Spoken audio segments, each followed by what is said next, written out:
Bueno, pues Egunon de Nori, buenos días a todos, a todas.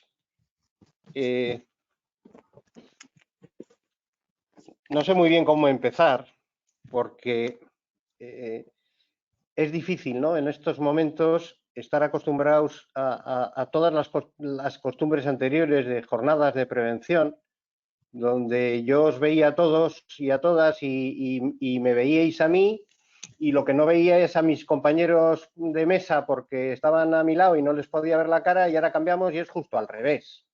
Y para una persona ya como yo, que empezó casi con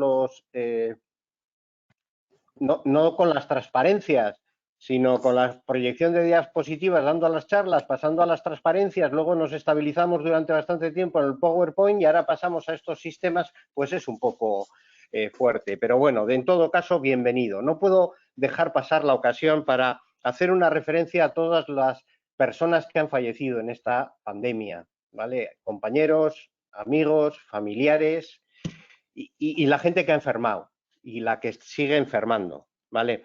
Y también algunos que, no por el COVID, pero sí coincidiendo con ello, pues han fallecido, algún compañero nuestro de profesión, que no puedo dejar de acordarme y que no hemos sido capaces de poderles despedir como se merecían, ¿no?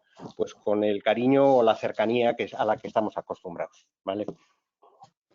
Bueno, y también, como no, hace referencia a todas aquellas personas que han estado y que siguen estando en primera línea, que son, pues, no sé, cajeras de supermercados que han tenido que estar ahí por encima del miedo, los sanitarios, el personal auxiliar de los hospitales, que muchas veces se queda ahí callado, y luego, pues bueno, y a todos los que estamos y vamos a estar aquí, pues para seguir trabajando y seguir trabajando con esto, ¿vale? Hemos tenido que aprender durante este tiempo y desaprender a la misma velocidad. Es decir, un día teníamos un procedimiento y un protocolo y casi ese mismo día, en horas, teníamos otro.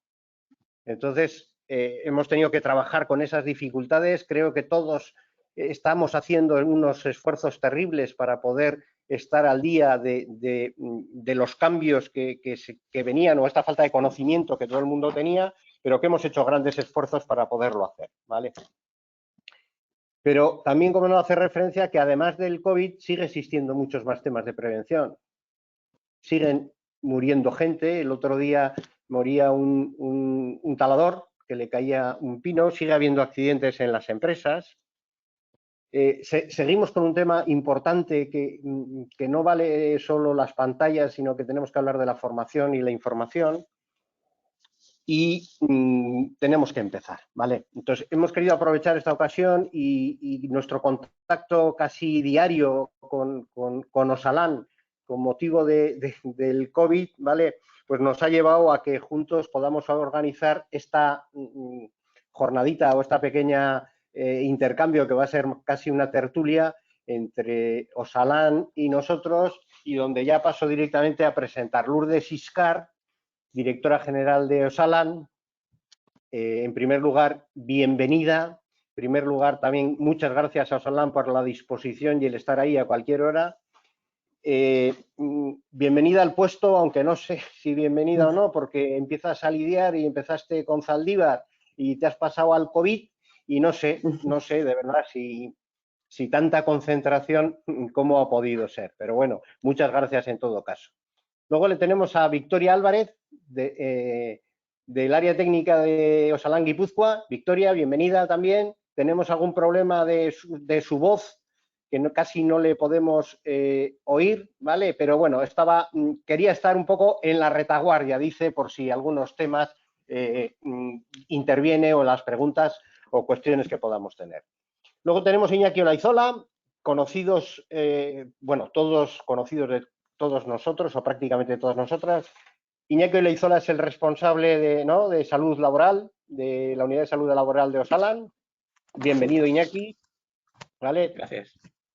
Las unidades de salud laboral yo creo que tampoco han sido nunca tan conocidas, ¿no?, por todo el mundo como ahora, ¿no? Igual eran más conocidas por los de vigilancia de la salud o los servicios de prevención, que disponíamos de unidades de vigilancia de la salud, que hasta ahora.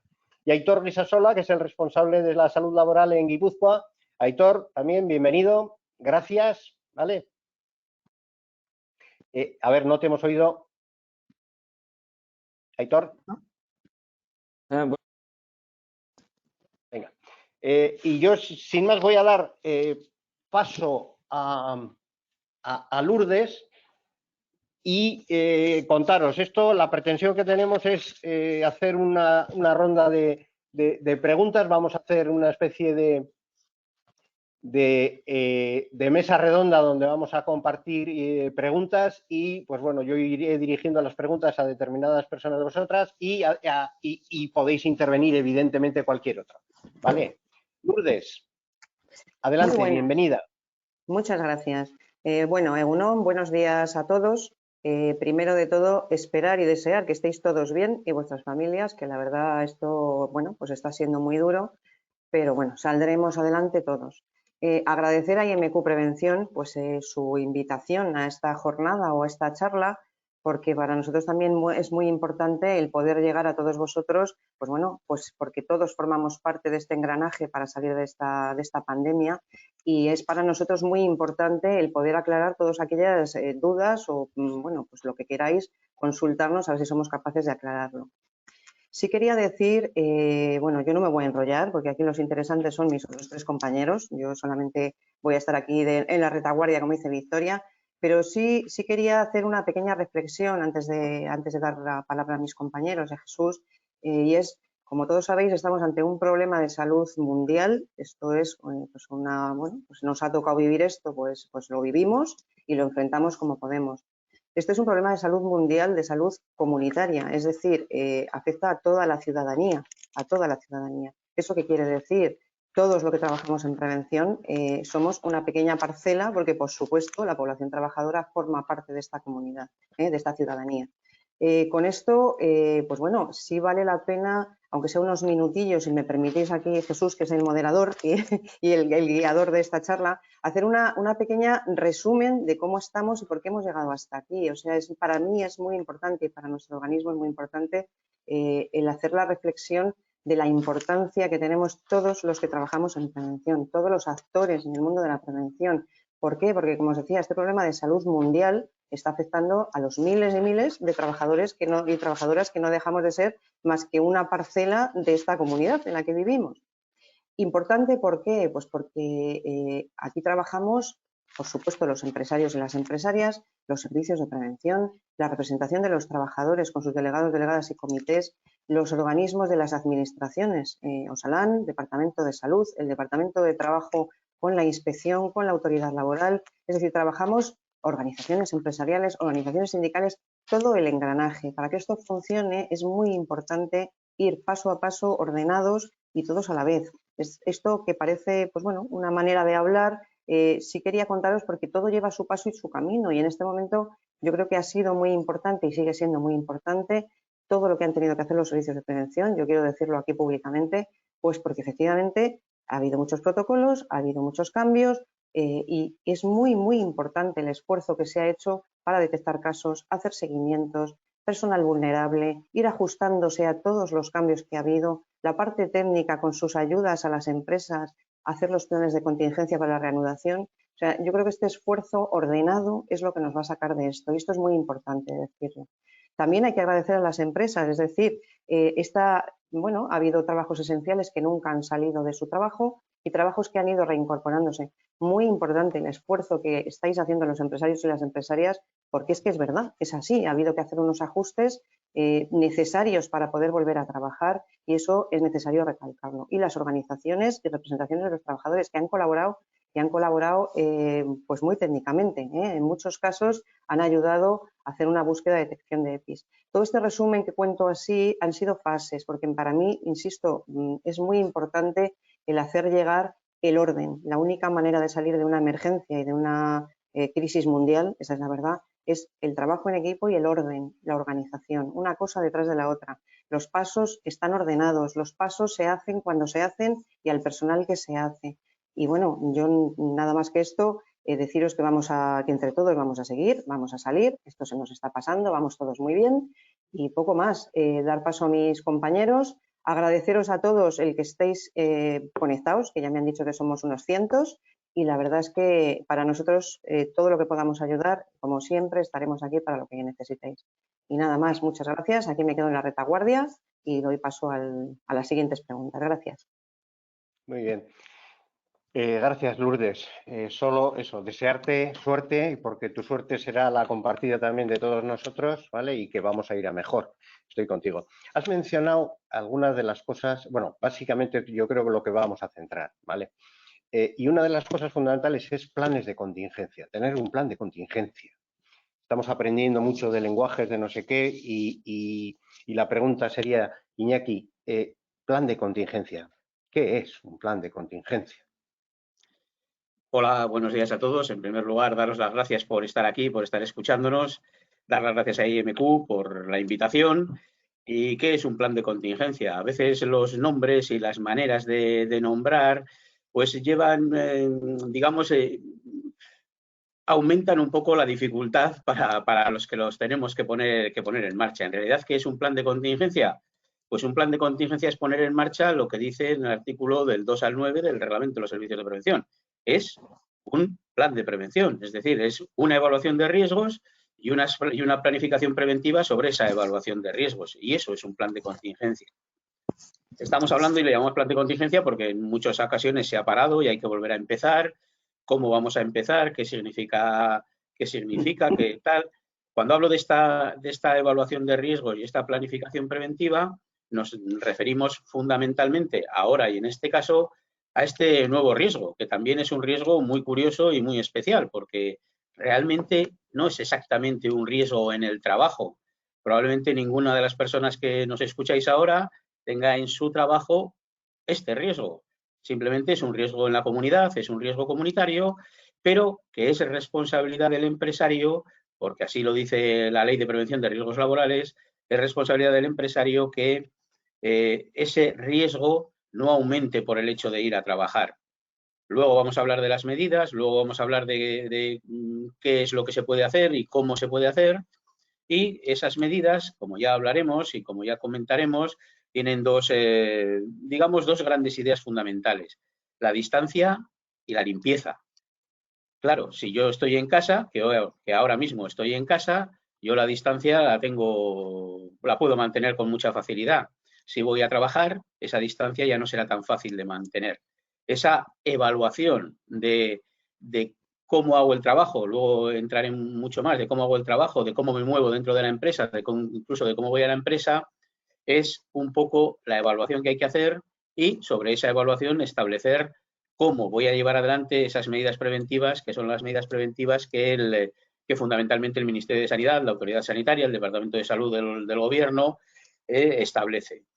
Estas medidas son necesarias para parar el contagio, son necesarias para acabar con este problema mundial, como decía Lourdes, con esta desgracia que nos ha tocado vivir, desgracia que se ha llevado y que se sigue llevando a muchas personas por delante. Entonces, yo luego hablaré un poco más de las medidas preventivas, prefiero ahora seguir y solamente antes de empezar todo esto, digamos que estamos en una fase que es una fase de mucho riesgo, porque llevamos mucho tiempo en casa, llevamos mucho tiempo atemorizados y resulta que ahora con estas medidas de distensión, voy a decirlo así, parece que el riesgo se ha terminado, las calles se llenan. Ahora es un momento realmente de mucho problema. Entonces, vamos a ver si mantenemos esas medidas preventivas, vamos a ver si seguimos luchando contra la propagación del virus. Muy bien, gracias, Iñaki. Luego seguiremos. Aitor, otra de las cosas nuevas que nos hemos encontrado en las empresas, cuando nos enteramos de un caso, ¿qué tienen que hacer las empresas? ¿Qué es eso de los contactos estrechos? Digo, porque vamos aprendiendo muchas cosas. Cuéntanos. Hola, buenos días también a todos. Yo también os tengo que agradecer este interés. Ver tantas personas que os habéis conectado implica pues eso, un enorme interés. Y daros las gracias también a IMQ Prevención por haber podido concentrar y concitar a al día de hoy a tantas personas y que tienen tanto interés, y esperemos un poquito a ver si somos capaces de responderos un poquito a estas dudas, ¿no? Entonces, bueno, en principio, lo que tendríamos que decir, en principio, ¿qué es un caso? Un caso es una persona que va a tener una serie de síntomas. Síntomas, en principio, que van a ser síntomas que pueden empezar por tos seca, fiebre, dificultad respiratoria y quizá algunos otros, como pueden ser la falta del sentido del gusto, del sentido del olfato, y algunas otras que también podrían tener relación con ello, pero que aparecen con mucha menor frecuencia. Entonces, en principio, una persona que tenga estos primeros síntomas, este es un caso que es posible. Y, por lo tanto, este caso posible, lo primero que debe de hacer es aislarse de los demás. Si estamos en una empresa y los síntomas dentro de la empresa, lo primero que habría que hacer es ponerle una mascarilla quirúrgica que muy probablemente ya en las empresas se tienen. Porque la mascarilla quirúrgica, la función que tiene es evitar que la persona que está enferma contagie a los demás. Esta es la función de una mascarilla quirúrgica. Acto seguido, si esta persona puede trasladarse a su domicilio, se le invitará a que se traslade a su domicilio, procurando no estar en contacto con nadie más, ponerse en contacto con su médico de atención primaria para que, en su caso, vaya ya indicando cuáles son las cuestiones que tiene que hacer. A partir de aquí, ahora todavía no, pero un poco más adelante, es muy probable que se le vaya a hacer unas pruebas de PCR para confirmar finalmente que esto es un caso. Es decir, el virus está ahí y los síntomas se deben a ello. Esta persona empezará un aislamiento, una cuarentena en su domicilio durante al menos 14 días o al menos tendrá que estar 3 días ya sin tener ni fiebre, etcétera, y entonces es cuando ya se podrá volver a hablar del alta. Pero, entre tanto, ¿qué es lo que ha ocurrido? Pues que dentro de la empresa ha podido estar en contacto con otras personas. Personas con las que igual no ha mantenido la distancia de seguridad y debiera de haberlo hecho, porque se considera un contacto estrecho a toda aquella persona que haya estado a menos de 2 metros mío durante más de 15 minutos. Es decir, si mantenemos las distancias de seguridad, evitaremos que una persona se convierta en contacto estrecho. Y entonces, en cualquier caso, si esto hubiera ocurrido, será el servicio de prevención, el área sanitaria del servicio de prevención, quien determinará qué personas han podido estar en esas condiciones de contacto e indicará cuáles son las medidas a tomar. Medidas que van a ser principalmente las de un aislamiento domiciliario de 14 días y un seguimiento pasivo de síntomas que quizá pase en breve a ser un seguimiento activo, en el cual, si aparece fiebre, tos, etcétera, esta persona es que habría enfermado. Pero, entre tanto, y si no lo hace, se mantendrá en su domicilio vigilando estos síntomas y esperando efectivamente que no se haya contagiado. Ese es el estudio que hará el servicio de prevención, ese es el seguimiento que hará el servicio de prevención y una vez finalizado todo este proceso es cuando nuevamente la persona podrá volver a trabajar con la seguridad de que en principio no va a contagiar a otras personas. Y siguiendo con eso, Víctor, ¿cómo se hace para la baja? En este caso, los médicos y los médicos de los servicios de prevención, en el momento en que se les comunica que esta persona tiene esos síntomas y se confirma que puede ser un caso de COVID, el médico o la médica del servicio de prevención emite un informe en el que indica que esta persona pues, ha podido ser un contacto estrecho o lo que fuere para que le den la baja. Pero en su caso, si no, el hecho ya de que el médico de atención primaria haya confirmado que esta persona está enferma de ello, automáticamente por estar enfermo le van a dar la baja. ¿Y los contactos estrechos también? Los contactos estrechos serán con el informe del médico o la médica del servicio de prevención, que lo que va a hacer es un informe diciendo, he comprobado que estas personas han sido contactos estrechos de un caso y por lo tanto deben de mantener esa cuarentena en su casa, ese aislamiento en su casa y por lo tanto comunica esto al médico de atención primaria para que emita el parte de incapacidad temporal correspondiente para los días que este aislamiento va a durar. Vale. Y finalmente se le dará el alta. A ver, yo os he perdido ahora la imagen. Ahora. Perdona. Iñaki, hablabas que luego vas a hablar de las medidas. ¿Cuáles son las medidas más importantes a tomar en la empresa? Bien, efectivamente vamos a poner en marcha ese plan de prevención que os decía y por lo tanto lo primero que es necesario es conocer el riesgo. Es decir, ¿qué significa conocer el riesgo? Conocer el riesgo significa saber cómo se contagia, cómo se propaga. Es cierto que todavía del bichito este tenemos una información parcial, voy a decirlo así.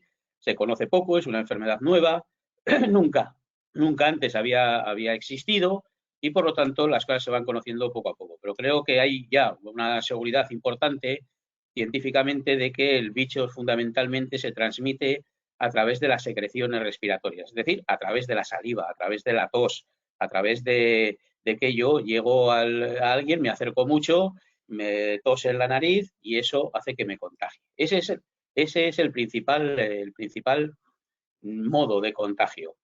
También se contagia, y ese es el siguiente modo, aunque se contagia algo menos, por las superficies. Si yo toso en mi mano y le doy la mano a alguien, pues en esa mano de alguien, si se la lleva a la nariz, también puede contagiarle. Y por lo tanto, conociendo esto, que son digamos, la manera de contagio principal, fundamental, conociendo esto, ¿cuáles son las medidas que hay que tomar? Pues procurar que nadie me tosa en la nariz. Esa es fundamentalmente la medida mejor. Y eso se consigue con la distancia, porque, bueno, pues más o menos se comprueba o más o menos se conoce que a una distancia de 2 metros, pues esas gotitas de saliva ya no llegan a la respiración del que está enfrente. Por lo tanto, la distancia, esos 2 metros, es la medida fundamental, la medida básica.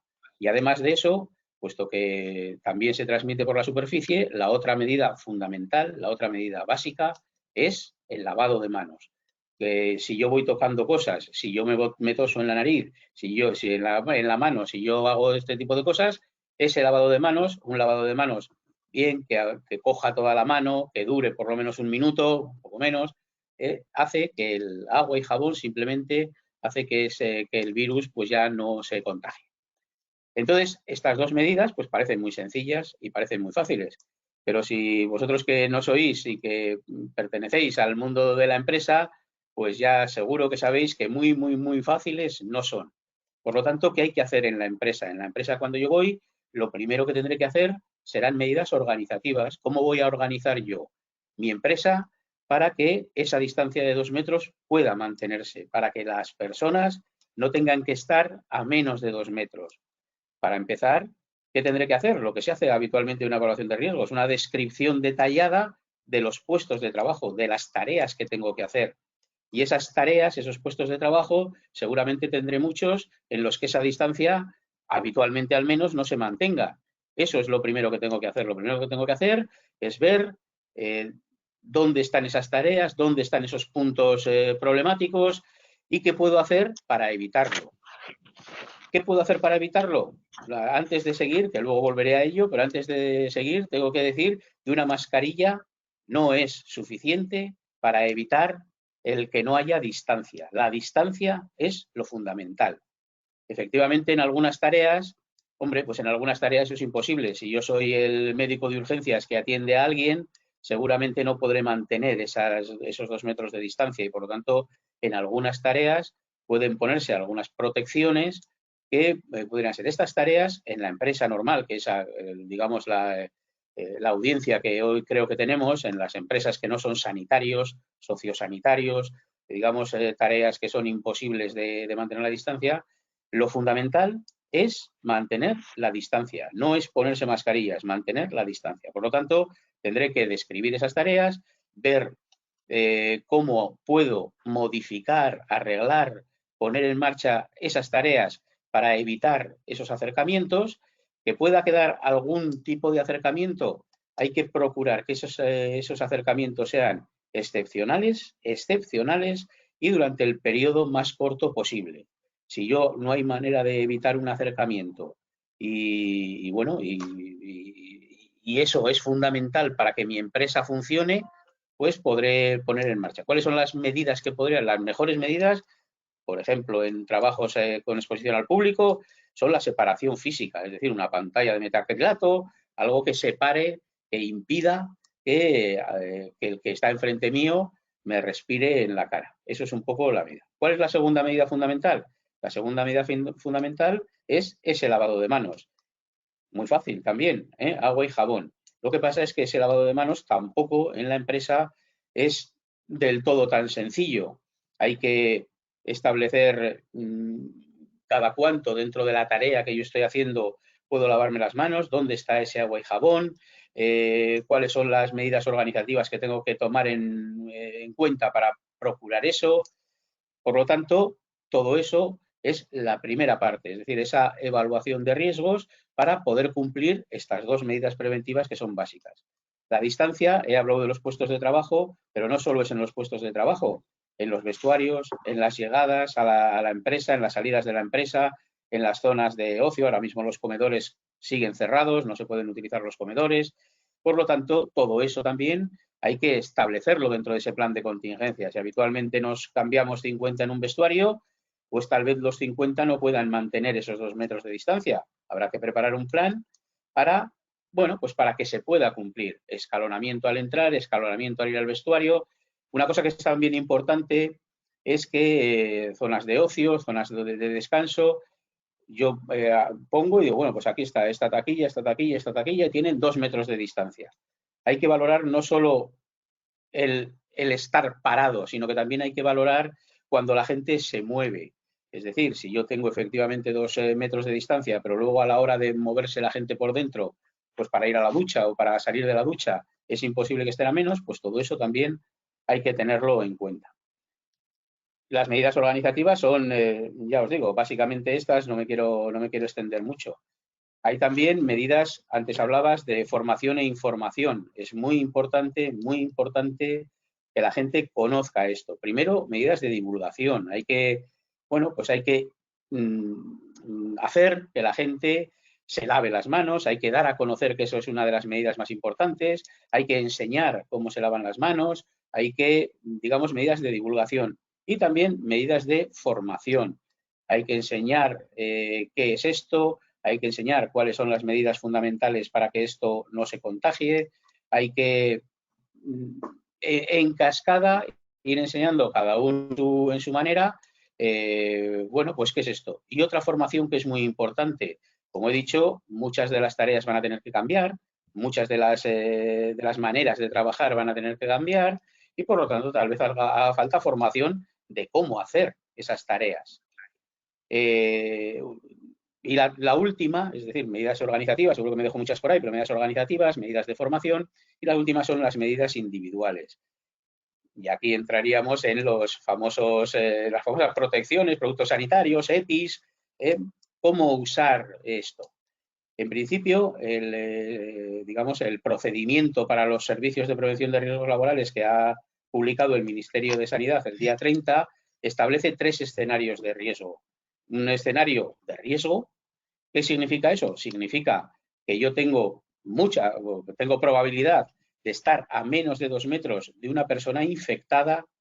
Tengo un escenario de riesgo donde yo voy a tener, donde podría tener contacto con personas infectadas y una baja probabilidad de exposición, donde normalmente no tendría que tener exposición a personas infectadas, porque la persona infectada es el factor de riesgo fundamental. El acercarme a alguien que tenga el virus, ese es el factor de riesgo.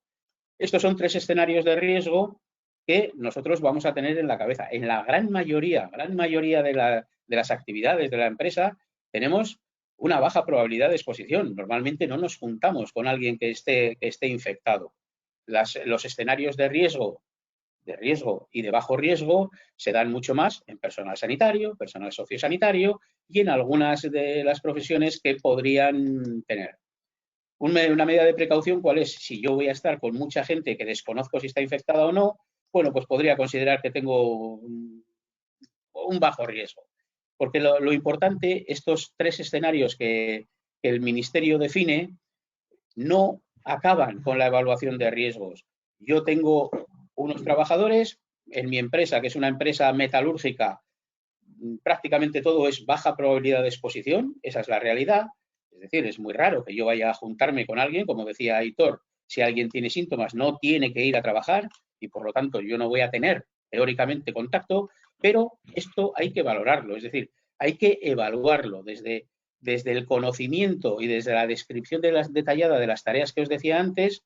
Yo tengo que valorar si algunas de esas tareas, en una empresa metalúrgica yo creo que no, pero por ejemplo en alguien que esté de cara al público, pues podría valorar si realmente en algún sitio no he logrado esa separación y por lo tanto podría tener algunas tareas que de baja probabilidad de exposición pasar a tener un bajo riesgo. Esa es un poco la idea, es decir, no acabar en los escenarios de riesgo, sino que a partir de esos escenarios de riesgo habrá que valorar las tareas que se hacen, habrá que hacer una evaluación de riesgos.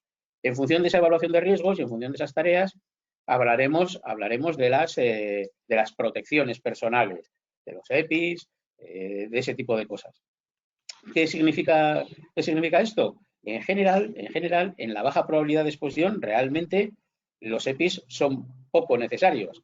En algunas tareas de limpieza habrá que usar guantes, en algunos tipos de trabajo sería bueno utilizar una mascarilla. Todo eso queda en manos del servicio de prevención que habrá hecho esa evaluación de riesgos y que valorará la necesidad o no de utilizar esos EPIs. Siempre teniendo en cuenta, como os he dicho antes, que un EPI no impide o no debería impedir la medida fundamental, que es la distancia. Hay otra cuestión que es muy importante, y con esto termino, que soy muy pesado, ya lo sé, es que es muy importante, que es la limpieza. La limpieza por esa segunda manera de transmisión. Fundamentalmente, la limpieza de las cosas que se tocan muy habitualmente. La limpieza de las herramientas, si hay que compartirlas. Si yo tengo una herramienta y se la tengo que dar a mi compañero, ese traspaso de herramientas es importante limpiarlo y desinfectarlo. Estoy hablando simplemente de la limpieza normal. Hay que mejorar, entre comillas, ya sé que todos somos limpísimos, pero habrá que mejorar un poco la frecuencia y la intensidad, por decirlo de alguna manera, de la limpieza. Pues limpiar los vestuarios dos veces al día, cada vez que cambia el turno, todas estas superficies que os digo, puertas, grifos, pomos, limpiarlos e intentar desinfectarlos. ¿Cómo se limpia y cómo se desinfecta? Pues el mejor desinfectante es la lejía. Muchos de los productos detergentes que se ven en un supermercado sirven para desinfectar. La lejía diluida, en una proporción de 1:99, creo recordar, 1:49. O el alcohol. El alcohol también es un buen desinfectante. El alcohol entre 60, 70 y 95 grados. Por lo tanto, la limpieza y preparar dentro de este plan de contingencia que decíamos antes, preparar cómo lo vamos a hacer, quién lo va a hacer, qué EPIs necesita el que lo limpia, cómo funciona todo esto y de atrás hacia adelante, qué EPIs podría necesitar en función de esa evaluación de riesgos y, sobre todo, y muy importante, cómo voy a organizar el trabajo. Una simple cosita para terminar. Todo esto no nos puede hacer olvidar que las evaluaciones de riesgos hay que seguir haciéndolas. Es decir, que tal vez el cambiar las tareas para procurar más distancia me provoque nuevos riesgos y eso hay que valorarlo. Si antes cogíamos algo entre 4 y íbamos, digamos, abrazados yendo los 4 de esto y ahora lo tengo que coger entre 2 o lo tengo que coger de otra manera, pues el riesgo ergonómico podría aumentar. Todo eso no hay que olvidarse de que la prevención de riesgos laborales en general sigue existiendo. Y uno de los riesgos fundamentales que vamos a tener, que estamos teniendo y que probablemente habría que valorar, pues sería el riesgo psicosocial con todo el estrés, el miedo, que significa ahora mismo en la situación volver a trabajar. Muy bien, Iñaki. Deciros también, Lourdes, Victoria y Aitor, si que alguna intervención queréis cuando alguno esté hablando, sin ningún problema, ¿vale? Aitor, una pregunta. Otro de los aspectos claves que todos empezamos a conocer y que trabajamos y que nos toca todos los días, son dudas, son los colectivos vulnerables, ¿vale? En un principio se pasó de que los mayores de 60 nos teníamos que ir para casa, más o menos, a que seguimos trabajando, ¿qué hay que hacer con ellos? ¿Quiénes son los colectivos vulnerables y cuál es la actuación frente a estos colectivos vulnerables? Bueno, voy a entrar un poquito a no olvidarme de ninguno de ellos, ¿no? Entonces, un colectivo, un grupo vulnerable se ha definido en función de la evidencia que ha ido generándose en estos poquitos meses que llevamos de esta pandemia. Entonces, parece ser que hay determinadas personas que tienen posibilidad de que si se infectan tengan mayores efectos o sean unos efectos más graves que otras personas que no sufran este tipo de condiciones de salud, ¿no? De tal manera que, bueno, pues se intenta en este caso proponer una serie de medidas de mayor protección para estos grupos. En un principio se barajó un listado y en este momento el listado que tenemos en función de esa evidencia nos indica que aquellas personas que tienen una enfermedad cardiovascular, hipertensión arterial, que tengan diabetes, una enfermedad pulmonar crónica, inmunodeficiencia o un cáncer que esté en tratamiento activo, como patologías son personas que, como la sufren, pues podrían tener una evolución peor que aquellas que tuvieran una mejor evolución, pero que no tuvieran este tipo de afecciones. En todo caso, tampoco todos los casos son iguales. No es lo mismo una hipertensión que sea leve, que está bien controlada, etcétera, que una hipertensión que está descontrolada, que la medicación no consigue ponerla en su sitio, o lo mismo podríamos decir con cualquiera de las otras patologías, una diabetes descontrolada, que no puedes con ella. No es lo mismo una diabetes insulinodependiente que una diabetes de tipo 2 que no es insulinodependiente, etcétera. Es decir, aquí hace falta una valoración médica, y en esto es el trabajo del área sanitaria, del servicio de prevención, el de valorar cuál es el grado de afectación de una persona, si padece o no padece alguna de estas enfermedades. Y también existe otra cuestión, y es que se dice, bueno, las personas de más de 60 años. Probablemente el que sea más de 60 y no sea más de 65, quizá esté simplemente debido a que los estudios epidemiológicos se han ido haciendo con unos cortes de edad determinados, ¿no? Pero en todo caso, bueno, se determina que aquellas personas que tienen más de 60 años se ha visto que quizá puedan tener más complicaciones con todo ello. Y asimismo se dice otro tanto de las personas embarazadas, no tanto quizá por el agravamiento que pudiera haber, sino por un principio de precaución en el que intentamos de alguna manera que una persona embarazada pues procure en la medida de lo posible que podamos llegar a que no se infecte. Bien, valorado todo esto, tenemos lo que es la vulnerabilidad, es decir, personas que pueden ser más o menos vulnerables. Y a partir de aquí, lo que habrá que valorar es qué tipo de trabajo hace la persona. Porque no es lo mismo una persona vulnerable trabajando en una UCI que una persona vulnerable trabajando en un torno. Son cosas muy diferentes. O que una persona que está en atención al público, que son diferentes niveles de riesgo. De tal manera que en función de ese nivel de riesgo podemos tener un nivel de riesgo que es similar al comunitario. ¿Esto qué quiere decir? Pues que podríamos estar en un nivel de riesgo muy parecido a aquel que nos encontramos cuando ahora, en estos momentos, podemos pasear por la calle a las horas que podemos o cuando vamos a hacer las compras, etcétera.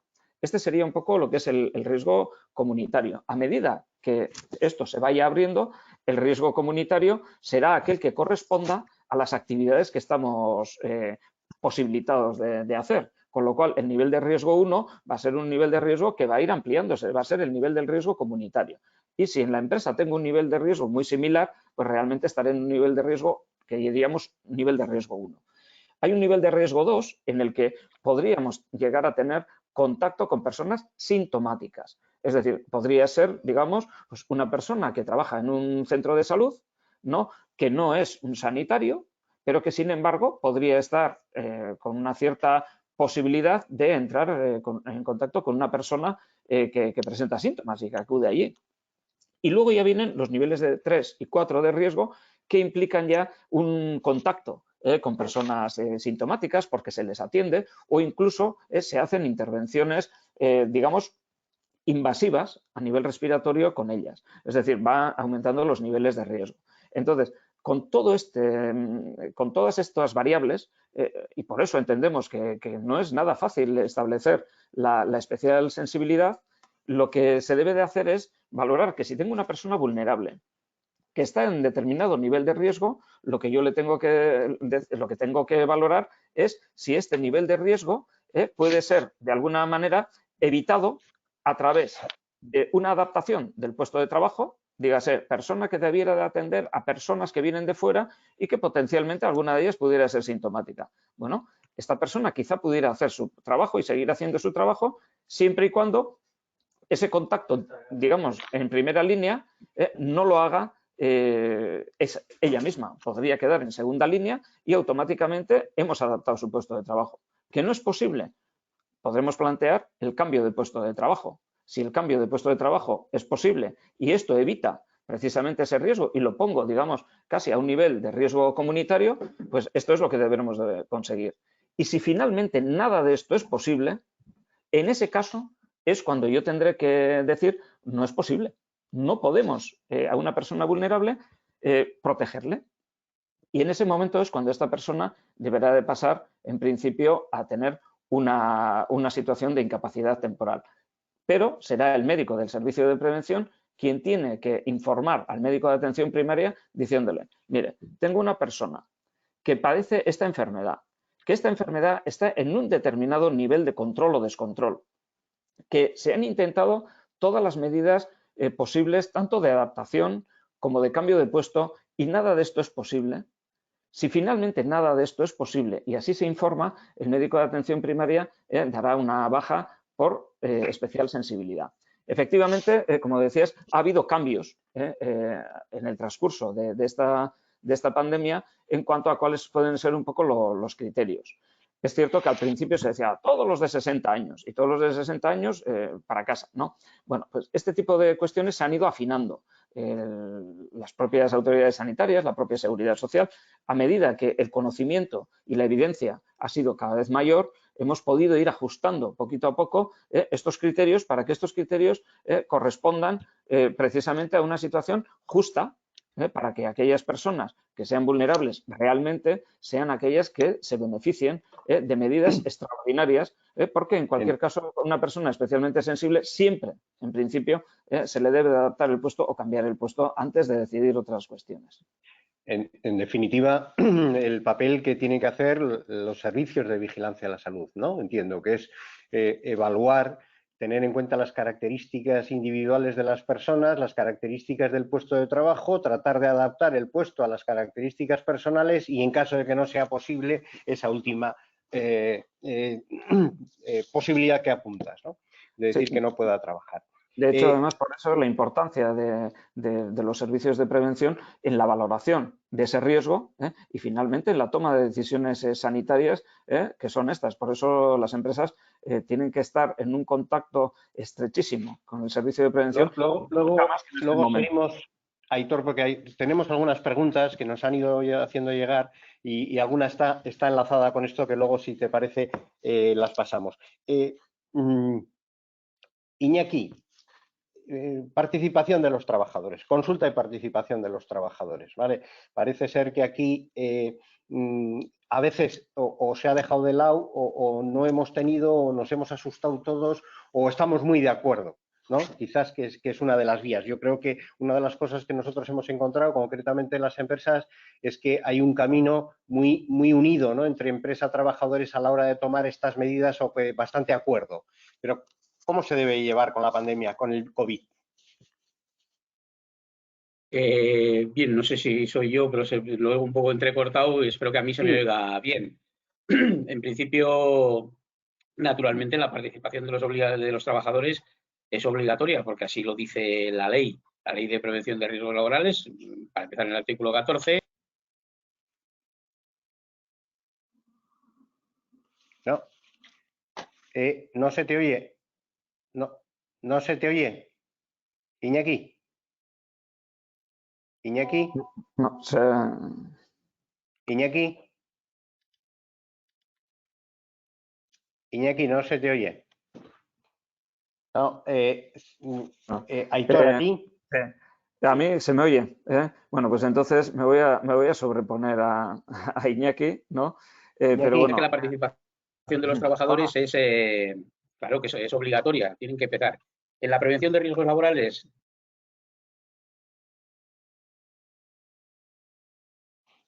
No, No, me temo Iñaki, que... no te oímos, Iñaki, se te entrecorta.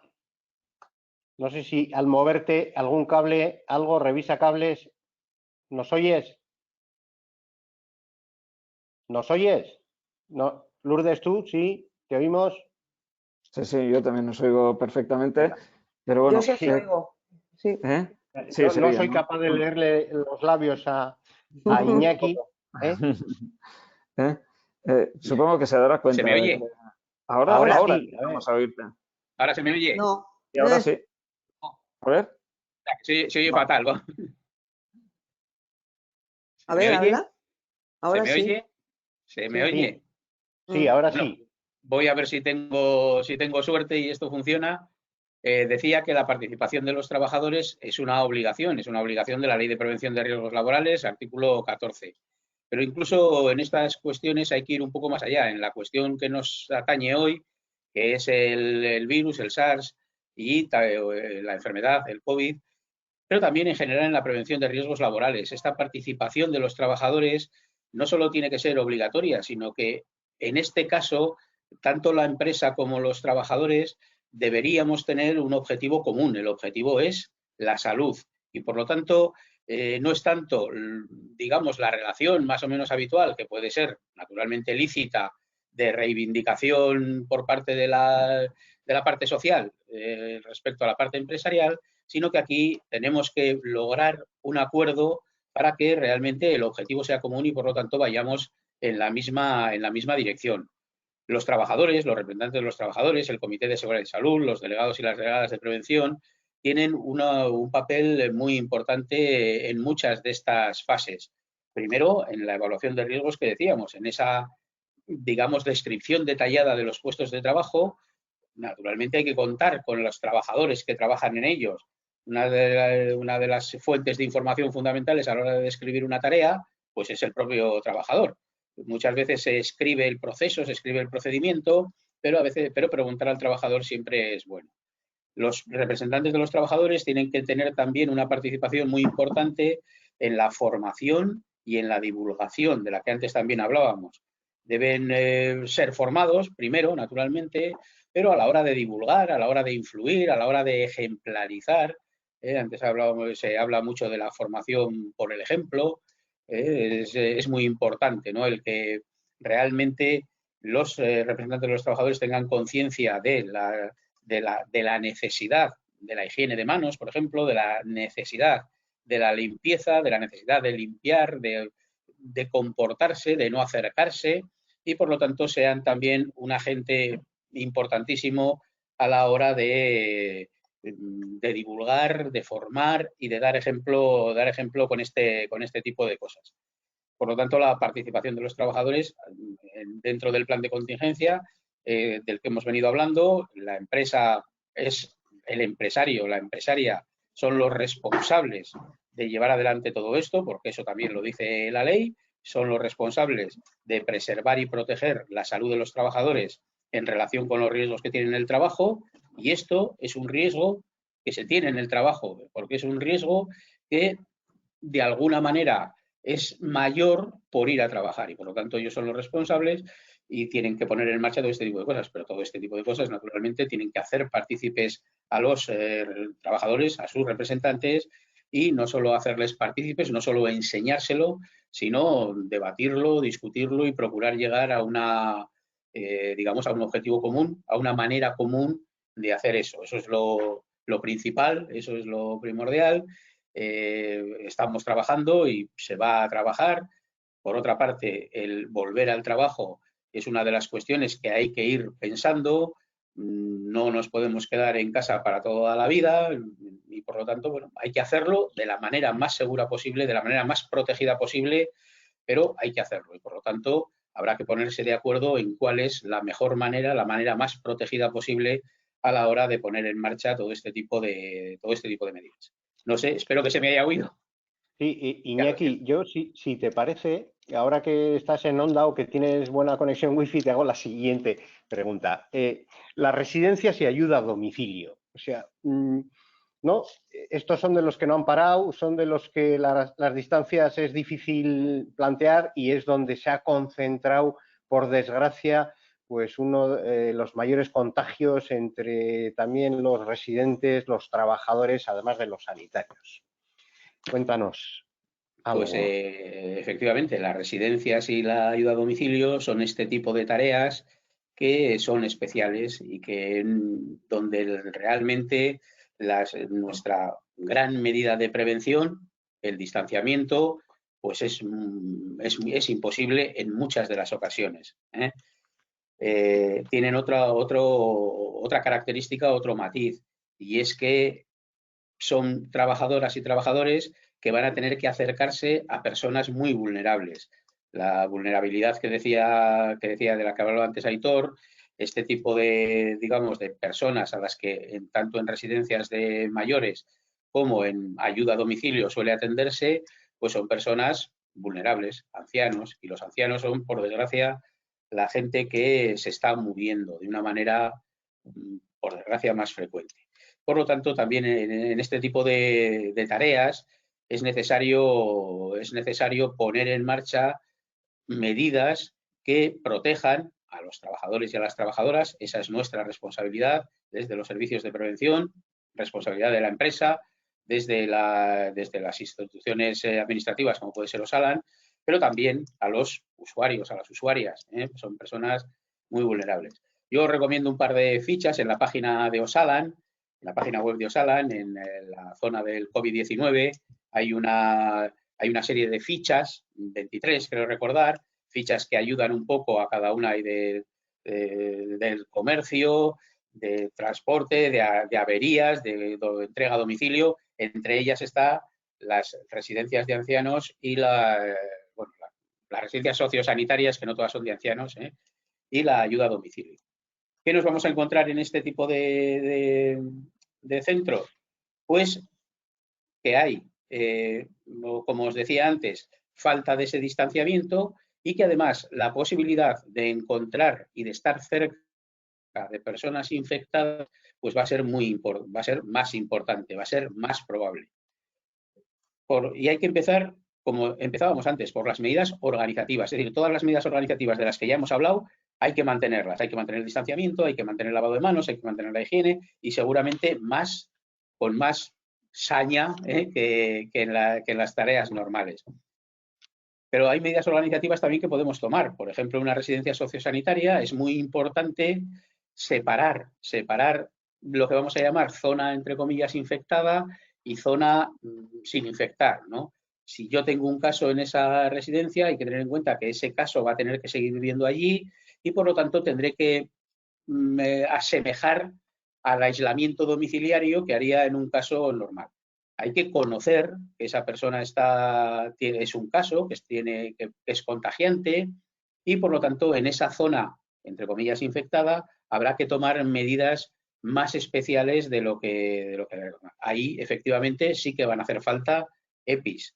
Para acercarse a una persona a menos de 2 metros, una persona que puede ser un caso posible, sospechoso, posible, probable o confirmado, necesitaré una máscara filtrante, es decir, al menos una FP2, bueno, al menos con una FP2 normalmente será suficiente, una bata desechable, gafas que me permitan evitar salpicaduras en los ojos, guantes desechables, todos esos EPIs hay que proporcionarlos. Necesito formación específica para eso. Necesito conocer cómo limpiar. En los sitios donde hay personas infectadas, pues habrá que hacer una limpieza y una desinfección más importante que en los sitios normales. Necesito una cosa muy importante que necesito entrenamiento y formación para los EPIs. Una FP2 no la puedo llevar colgada de la garganta toda la tarde y luego ponérmela en un momento determinado. Cómo ponerse, cómo ponerse y quitarse unos guantes es muy importante. ¿Dónde tengo que organizar para que yo pueda saber dónde tengo que deshacerme de esa bata con la que he estado expuesto. Todo eso, todas esas medidas organizativas y que son en principio organizativas, son las más importantes. A partir de ahí, pues los EPIs, medidas individuales, el lavado de manos. Cuando yo me pongo unos guantes, me tengo que lavar las manos antes, me tengo que lavar las manos después. Tengo que conocer cómo quitarme esos guantes para no infectar. A veces este tipo de protecciones lo que hace es ser un riesgo, porque al final si yo llevo una mascarilla, ya os digo, colgada y la voy tocando y me la voy poniendo, pues al final esa mascarilla va a ser un riesgo más que una protección. En la ayuda a domicilio es una cosa similar. Yo puedo ser una persona que haga ayuda a domicilio en un hogar donde no hay personas sintomáticas, donde no hay riesgo de esa infección, y por lo tanto las medidas serán las medidas generales de las que ya hemos hablado: distanciamiento, limpieza, lavado de manos, pero podría tocarme, digamos, atender a una persona que podría ser un caso posible, que podría ser esa persona, para empezar, estará aislada. Tenemos que vigilar las visitas, tenemos que vigilar, estar aislada en una habitación, con baño, un poco lo que supone un confinamiento domiciliario. Pero para la persona que lo cuida, normalmente la ayuda a domicilio se da a personas cuya posibilidad de valerse por sí mismos está limitada o disminuida, pues tendré que limpiar también, tendré que acercarme, en algunas ocasiones tendré que ayudarle de una manera cercana. Para eso necesitaré EPIs, para eso necesitaré formación, para eso necesitaré ayuda. En las residencias ha sido una auténtica desgracia todo lo que ha pasado. Ahora estamos haciendo una foto de cuántas personas infectadas puede haber. Es una manera de procurar evitar más casos de una manera un tanto especial, porque hay un acúmulo de casos muy importantes, y en la ayuda a domicilio a veces la ayuda que tienen estas personas es incluso menor que en las residencias. Es decir, ha habido momentos muy duros donde los EPIs no eran fáciles de conseguir, ha habido momentos muy duros que bueno. Creo que también hablamos de EPIs y tengo que decir que el Departamento de Salud ha hecho una labor y un esfuerzo importante para lograr repartir EPIs precisamente entre estos colectivos, ¿no? Colectivos sanitarios, sociosanitarios, a domicilio. Ha habido todo un proceso de solicitud. Desde Osalan pues se ha abierto una puerta para que asociaciones empresariales pudieran solicitar, pudieran informar de las necesidades de EPIs que tenían. Esto se ha trasladado a Salud y Salud lo ha repartido. Es decir, para estos colectivos el Departamento de Salud ha ido repartiendo. Seguro que todavía tenemos un déficit importante, pero bueno, yo creo que ha mejorado. Es decir, que ha habido momentos muchísimo de mucha necesidad, pero que ahora pues poco a poco vamos logrando que esto funcione un poco mejor. Gracias, Iñaki. Aitor, una de las preguntas, digo, porque ahora nos vamos a centrar en unas cosas, hemos mencionado algunas cosas, pero los test, ¿vale? Esa es, no sé si la pregunta del millón, no sé si es lo que ahora mismo está de moda, no sé si, porque hemos ido por barrios, pero vemos que a los futbolistas les hacen, que salen en la prensa. ¿Cuándo y cómo se pueden hacer los test? Bueno, el tema de los test efectivamente tiene toda esta controversia. Principalmente yo creo que por una muy mala información, sobre todo a nivel de la prensa. La cuestión está en que primero debemos de saber para qué sirve un test, cuál es el objetivo que tiene y qué posibilidades nos da un test de estos. Bueno, hay diferentes tipos de test, diferentes fiabilidades de los mismos, y en función de cuál es el objetivo de ellos se podrán utilizar de una manera u otra para poder lograr pues esos objetivos que son objetivos de salud, no son objetivos de a mí me han hecho una prueba porque la he pedido, ¿no? Entonces, ¿Qué tipos de pruebas tenemos? Tenemos unas pruebas que vamos a llamar que son las del tipo PCR. Son pruebas en principio diagnósticas. Son pruebas que lo que van a detectar va a ser al virus, vamos a decirlo, o también hay pruebas antigénicas que también pueden detectar al virus. Claro, yo hoy me puedo contagiar y durante varios días, a pesar de que yo esté ya infectando, lo más probable es que la PCR me pueda salir negativa. ¿Y por qué? Pues porque para que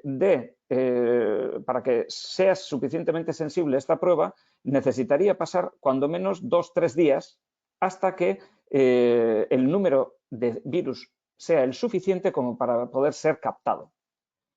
Con las otras pruebas, que son las famosas pruebas rápidas, en estas lo que estamos intentando lograr es valorar a ver qué anticuerpos, qué defensas ha hecho el cuerpo. Entonces, un test de estos nunca antes de 7 días de que yo ya estoy infectado me va a dar ni positivo, no me va a dar positivo. ¿Por qué? Pues porque los anticuerpos, el cuerpo necesita tiempo para hacerlos y por lo tanto durante al menos una semana yo puedo estar infectando a todos los que están a mi alrededor y resulta que yo sigo dando negativo. Por eso que además se decía, si a alguien se le hubiera ocurrido hacer una prueba de anticuerpos y le da negativo, que haga primero una PCR, porque la PCR sale mucho antes y además es mucho más fiable. Entonces, y luego ya viene toda la historia de qué es lo que se ha puesto en el mercado, porque no todas las pruebas tienen la misma fiabilidad y además hay que tener en cuenta cuestiones ya más técnicas que vamos a decir, como es el valor predictivo que puede tener una prueba y que normalmente va aumentando en función de la prevalencia, es decir, del número de casos que hay en la comunidad. Con lo cual, ¿qué nos encontrábamos? Pues nos encontramos con que estas pruebas realmente no nos aportan prácticamente nada. No sirven, sobre todo estas pruebas rápidas, no sirven para hacer el diagnóstico, para cuando consiguen hacerlo ya es tardísimo y no tienen una función, desde luego, en ningún caso diagnóstica. Es muy probable que los casos asintomáticos no los pillen tampoco, pues por la misma razón. Entonces, ¿dónde se centra la utilidad real de las pruebas? La utilidad real de las pruebas está en el diagnóstico. Y el diagnóstico, para poder hacerlo, primero tengo que tener una sospecha clínica. Es decir, yo tengo unos síntomas, etcétera, y a partir de ahí digo, bueno, voy a hacer una prueba para ver si eso que yo tengo, que es un posible caso de COVID, es un caso que se confirma como tal. ¿Para qué? Pues para poder hacer un tratamiento más adecuado tanto de la persona como de su entorno, es decir, de todos los contactos que tiene. Y de esa forma, si yo pillo a una persona que está mal, que da positivo en un PCR, primero le trato bien, la aíslo, trato a todos los contactos, porque voy a estudiar todos esos contactos y voy a intentar de todas las maneras posibles lograr que esta transmisión no se produzca. Y este es el objetivo. El objetivo es que la transmisión no se produzca. Es decir, utilizarlos como algunos se proponen. Mire usted, yo antes de entrar a la empresa les hago pruebas, ¿vale? Yo hoy puedo estar infectando y dar negativo hasta dentro de una semana. Y como ya me han dado negativo, entro tan tranquilo en la empresa, con lo cual lo único que estoy siendo es un foco de transmisión. No he conseguido absolutamente nada. Entonces, no podemos utilizar las cosas por impulsos. Las autoridades sanitarias han marcado claramente cuál es la utilidad de estos test. Y han marcado claramente también cuáles son sus indicaciones. Cuándo, cómo y quién las tiene que proporcionar y hacer. Entonces, todo lo demás, vale, me puedes hablar de los jugadores de fútbol. Bueno, pues no deben de ser de este mundo. Bien, pues oiga, si son galácticos, serán galácticos o serán lo que sean. Pero no se les ha indicado y es más, las autoridades sanitarias les han desaconsejado muy claramente que lo hagan. Y en otros colectivos que también se han hecho, desde luego, las indicaciones que han sido no han sido indicaciones sanitarias. Llamémosles indicaciones políticas, de marketing o llamémoslas como quieran. Pero lo real es que en este momento la utilidad de las pruebas es el diagnóstico temprano y el control de los contactos. Y ahí las pruebas que pueden valer y son las que están indicadas van a ser esas PCRs. Y esas PCRs nos van a ayudar en este camino, un camino de cortar transmisión. Esta es la finalidad que tienen. Hablas de lo que aconsejan las autoridades sanitarias. Sí, yo sí he leído que decía que la autoridad sanitaria o Consejo Superior de Deportes estaba, y pongo comillas, molesto con la actitud de los clubes. Pero no sé, Bueno, es decir, sabiendo el Consejo, sí. ¿se puede tomar las decisiones? ¿Está prohibido? ¿No? ¿Cómo es? Bueno, yo ahí no puedo entrar porque es una cuestión que es algo que el Ministerio está tratando con el Consejo Superior de Deportes. Entiendo que la diplomacia suele ser muy suave a la hora de hablar y esto ocurre pues, en cualquier diplomacia. Entonces, bueno, vamos a dejar que la diplomacia haga su trabajo, que nosotros haremos el nuestro. Perdona, Jesús, sí, yo quisiera, sí. si me permitís, intervenir un minutín con esto de las pruebas y de los test, un poco al hilo de lo que dice Aitor. Vamos a ver, las instrucciones y las indicaciones son las que son. Es decir, todos podemos pensar, todos podemos pues, tener nuestras opiniones, evidentemente, claro que sí, y todos queremos ir más adelante o más detrás. Lo que es cierto es que lo que está indicado es lo que se ha dicho. Y estoy de acuerdo con Aitor en que, bueno, pues no podemos perseguir toda la población que tenemos en el país, no podemos ir con un hacha y ir decapitando cabezas. Cierto es que al Consejo Superior de Deportes, y bueno, desde este organismo además nos dirigimos por escrito a algunas de los equipos más importantes a decirles, señores, esto no es lo que está regulado, eso se echó para atrás. Entonces se utiliza un poco la vía de atrás, que es la de yo soy el médico del deporte, pero yo no soy el médico de prevención, entonces sí puedo. Al final, pues como dices, está permitido, la indicación sanitaria es que no se haga. Por eso viene ahora que el Consejo Superior de Deporte está enfadado con Sanidad con el Consejo y el Consejo con el médico que lo está requiriendo. La indicación sanitaria no es esa, ese es otro tipo de indicaciones en las que, pues eso, igual que tenemos gente a la que le dicen no puede usted ir a más de 120 y va a 166, pues tenemos gente a la que se le dice desde el Ministerio esto no es lo que hay que hacer y lo hace. No es una indicación sanitaria ni técnica, que es lo que vamos a hacer. Yo insisto en, por favor, ir en orden, creednos lo que se nos está diciendo, porque lo estamos haciendo entre todos, empresarios, servicios de prevención, organismos, se está haciendo lo que se nos está diciendo que hay que hacer. Bueno, todos tenemos nuestras opiniones, muchos somos y sois mucho más que yo expertos en todo esto, epidemiólogos y gente con mucha trayectoria profesional, pero creed que este es el camino, el orden. Y lo que está tratando de explicar mi compañero Aitor aquí es el futuro próximo que se avecina. Se está organizando, las PCR se están organizando. No es que ahora no se hace, ya, es que se está organizando. Estamos tratando de ir al futuro ordenado. Entonces yo sí pido un poco de paciencia. Esto no es aquel lo ha comprado porque yo no, aquel hace y yo no. De verdad que no es una guerra. Estas son las recomendaciones técnicas. Y sobre las recomendaciones técnicas, pues hay gente que decide hacer otro tipo de cosas. Pues insisto, es muy difícil perseguirlos. Y nosotros tenemos la función que tenemos y vamos a donde vamos. No sé si os sirve un poco como reflexión, pero sí quería contarlo porque no es que nos empeñamos, es un criterio absolutamente técnico. Y perdonar que os haya metido aquí una chapita. No, lo que pasa es que ahí me llama la atención porque sí se necesita, ¿no?, la prescripción médica, y a los servicios de prevención solo se está permitiendo la prescripción médica en determinados casos, ¿no?, como son personas sintomáticas y de colectivos sanitarios, sociosanitarios o trabajadores críticos de sectores esenciales, pero que tengan síntomas, ¿no? Eso es la prescripción que se permite hacer a los médicos de los servicios de prevención, ¿no es así? A ver, Jesús, perdona, Aitor, se está avanzando, insisto, se está avanzando. Yo creo que aquí mis compañeros, no sé si Aitor puede decir alguna cosa más, se está avanzando, por un lado, en lo que se va a hacer, de ahí que se empiezan a hacer PCRs, ahora lo explicas, por favor, a gente que no tiene síntomas, y se está avanzando, yo creo que es importante también que alguno de los dos, por favor, expliquéis que hay dos objetivos bien diferenciados. Uno, la detección precoz de los casos, que es donde vamos a parar esta pandemia, y otra que es un estudio epidemiológico de seroprevalencia que no tiene nada que ver. Pues a mí sí me gustaría que lo explicarais porque quizá eso ayude un poquito. Vale. Vamos a ver, vamos a explicar ambas cosas. Efectivamente, cuando hablo del control de la transmisión, es la fase en la que estamos entrando ahora en este momento. De tal manera que esos colectivos a los que te has referido, Jesús, son los que hasta ahora ha estado indicado hacer la prueba. En este momento, lo que está ya llevándose adelante es que esto se va a abrir la realización de pruebas a toda persona sintomática que contacte con el sistema de salud público, de tal manera que todos ellos podrán ser diagnosticados mediante este tipo de pruebas. Y muy probablemente a los contactos estrechos de estas personas, en unos plazos determinados, etcétera, también se les vaya a hacer. ¿Para qué? Pues para poder ir logrando descubrir dónde están los focos de contagio e intentar aislar esos focos de contagio con la mayor seguridad posible de que lo que se está haciendo correctamente.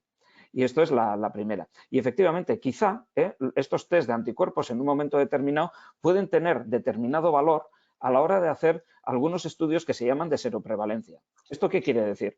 Con esto lo que se podría llegar a saber es cuántas personas han podido generar anticuerpos después de haber pasado la enfermedad. Esto en algunos momentos puede tener interés en determinados colectivos para poder saber cuál es la situación del colectivo. No es lo mismo un colectivo donde solamente el 1% de las personas haya pasado o haya estado en contacto con el virus y haya generado anticuerpos que un colectivo donde el 60% de las personas lo hayan pasado, porque en ese segundo colectivo estaríamos ante un efecto ya protector por la propia comunidad, mientras que en el primero no. Esto realmente a lo que sirve, sobre todo, es a la planificación sanitaria. Es decir, ¿cuál es el estado de una comunidad determinada para poder tomar uno u otro tipo de acciones? Pero esto, como veis, es algo que hay que planificar, que tiene unos objetivos y que no puede ser algo dejado al capricho ni a la demanda. Porque para toda demanda hay una oferta, si es el caso, y no es esta la cuestión. En estos momentos lo que estamos es, primero, a intentar controlar aquellos lugares o aquellos focos de transmisión para que esa transmisión se corte lo antes posible. Y en todo caso, de utilizarse algún estudio de seroprevalencia es para planificar en determinadas comunidades cuál es la situación para hacer intervenciones concretas en esos lugares. Y esto es un poco lo que se ha hecho en los centros sociosanitarios. Se han hecho anticuerpos. ¿Para qué? Porque era necesario en ese momento conocer cuál era la situación real de esos centros en toda su magnitud. ¿Para qué? Pues para poder tomar las siguientes medidas y para poder planificar cuáles eran las medidas más adecuadas. Pero no ha sido una cosa de ahora vamos a hacer aquí pruebas de anticuerpos. No, tenían una finalidad y por eso se han hecho de esta manera. No es otra la finalidad. Hay una cosa que es que yo lo entiendo perfectamente. Estáis hablando de los objetivos de la salud pública, pero es que existe la sanidad privada. Es decir, la sanidad privada, independientemente de la sanidad pública, no puedes hacer esto porque yo tenga los medios o los recursos para poder hacer. Es decir, no sé, yo voy a la sanidad pública, no me hacen un escáner por no sé qué, pero sí puedo ir a un médico privado que entiende él que hay que hacerme esa prueba. ¿Aquí no hay esa diferencia también? ¿O la sanidad privada se tiene que supeditar a lo que se puede hacer la pública? En estos momentos hay que supeditarse a lo que se ha mandado por las autoridades sanitarias. De hecho, estamos no en una situación normal, ni mucho menos. Estamos de entrada en un estado de alarma e incluso si no estuviéramos en un estado de alarma, podríamos estar en otros estados, como pueden ser los de emergencia sanitaria, etcétera, que implican la capacidad y la posibilidad de que las autoridades sanitarias marquen determinadas líneas y, desde luego, si algo está claro en estas situaciones es que la sanidad privada queda supeditada absolutamente a lo que marquen las autoridades sanitarias, como no puede ser de otra manera. Pero el decreto del Gobierno vasco de tener todos los medios sanitarios puestos a disposición y demorar toda actividad sanitaria ya no sé qué, ya no está en vigor, ¿no? En el tema de las pruebas, por ejemplo, sí. Perdonad, vuelvo a intervenir. Yo soy así de pesada. Vamos a ver, efectivamente el decreto está derogado conforme a que lo pongas todos los laboratorios, todas las pruebas en su poder, pero lo que no está derogado son las decisiones de cuándo se hacen y por qué se hacen. O sea, volvemos un poco, yo insisto, puede parecer que es una pelea, nosotros no tenemos ningún interés en pelear con nadie, ni con sanidad privada, ni con las futbolistas, ni con nadie. Realmente el objetivo de salud, que es el que interesa, es no de salud pública, de salud, es el que interesa y es utilizar las pruebas con los criterios definidos. Y los criterios definidos son los que se han decidido por el Ministerio de Sanidad y Salud Pública. Y eso lo tenemos que hacer todo. Salud laboral, que no dejamos de ser una parte de salud pública, esto es así, y todo el sistema sanitario. El interés es detectar casos precoces y parar la transmisión. Ese es el interés y hay que seguir, o sea, quiero decir, si yo me salgo de este esquema porque quiero hacer otra cosa, como estamos contando ahora mismo con, pues bueno, con algunas empresas, pues es que estoy saliéndome del sistema. ¿Con eso qué hago? ¿Qué he conseguido? Me he salido de los objetivos. Los objetivos son comunes y la vía común y el camino común. No hay otra. No hay otra. Yo que no sé si se me oye, ¿se me oye? Sí. Sí, ¿no? Es que he estado un rato fuera, esto del internet está bien porque te permite descansar ergonómicamente. Y yo simplemente un apunte. Una cosa es la salud pública y otra cosa es la sanidad pública o la sanidad privada. Aquí no estamos hablando de sanidad pública o sanidad privada. La salud pública es algo que engloba a todas las ciudadanas y ciudadanos. Es algo para la ciudadanía. Y lo que aquí se plantea son medidas de salud pública que tienen que llevar adelante tanto la sanidad pública como la sanidad privada. No se trata de una diferencia en que la sanidad pública me hace algo o la sanidad privada me hace otro. Ahora mismo quien marca las pautas es salud pública y las autoridades sanitarias y por lo tanto esa diferenciación es una diferenciación un poco, vamos, que no hay que confundir sanidad pública con salud pública. La salud pública es algo mucho más global. Y me callo. Venga, gracias, Iñaki. Oye, pasamos ya a seguir con unas preguntas que yo las he clasificado entre generales, de EPIs y de virucidas, ¿vale? Una cosa que hacen varios de los asistentes es, ¿se puede utilizar el ozono como agente virucida en las empresas? ¿Es eficaz? ¿Se ha puesto de moda o están apareciendo que si higienización de ozono, cañones de ozono? ¿Se puede utilizar el ozono? En principio, el ozono no es no se ha probado de ninguna manera que vaya. Vamos a ver. En principio, lo que ha dicho el Ministerio es que no deben de utilizarse generadores de ozono. ¿Por qué? Pues porque cuando se usa en concentraciones que no exceden los estándares de salud pública, el ozono no elimina eficazmente virus, bacterias, moho u otros contaminantes biológicos. El ozono no aparece como una recomendación de las instrucciones de desinfección de los CDC ni de la Organización Mundial de la Salud, es decir, de los Centros de Control y Prevención de Enfermedades. Y, desde luego, cuando la Asociación Nacional de Empresas de Sanidad Ambiental esto lo planteó al Ministerio de Sanidad, lo único que ha podido decir es que en esta cuestión el ozono no ha sido evaluado ni siquiera a nivel europeo ni a nivel nacional y que, por lo tanto, no se puede decir que esto sea un método de desinfección útil. Por lo tanto, yo creo que en principio no debe de ser la forma de utilizarse. También se ha puesto de moda los arcos estos desinfectantes, ¿no? Que pasas por ahí y te desinfectan a las personas de arriba abajo. ¿Y qué me echan? Es decir, ¿qué me echan? Es que yo me pregunto entonces, ¿qué me estás echando? Es decir, cuando somos tan mirados a los contaminantes, a los tóxicos, etcétera, ¿qué me estás echando? ¿Me estás echando lejía, que voy a probablemente inhalar? ¿Me estás echando un virucida que no sé qué virucida es? ¿Qué efectos tiene esto para mi salud? Todo esto hay que planteárselo antes de tomar una medida de este estilo. Y luego, otra más. ¿Esto es eficaz? No se ha hecho ningún estudio que permita decir que esto sea eficaz. No se sabe si la aplicación de determinados virucidas que tienen una aplicación pueden utilizarse de esta manera. No se ha decidido ni se ha podido valorar si realmente esto tiene una utilidad. Y, por lo tanto, yo entiendo que hay gente que puede vender cosas y que se le ocurren ideas estupendas, pero realmente esto no tiene ningún viso de tener una utilidad real y, desde luego, la eficacia de todo esto está absolutamente en cuestión. Con lo cual, entiendo que hay que ser muy precavidos, sobre todo cuando encima de nuestro cuerpo se nos están echando una serie de agentes químicos que no sabemos qué efecto pueden tener en esas concentraciones y en esa aplicación. más cosas, gracias, Aitor.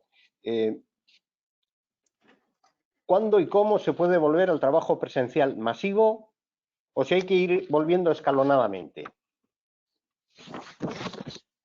Hombre, parece claro que hay que ir volviendo escalonadamente.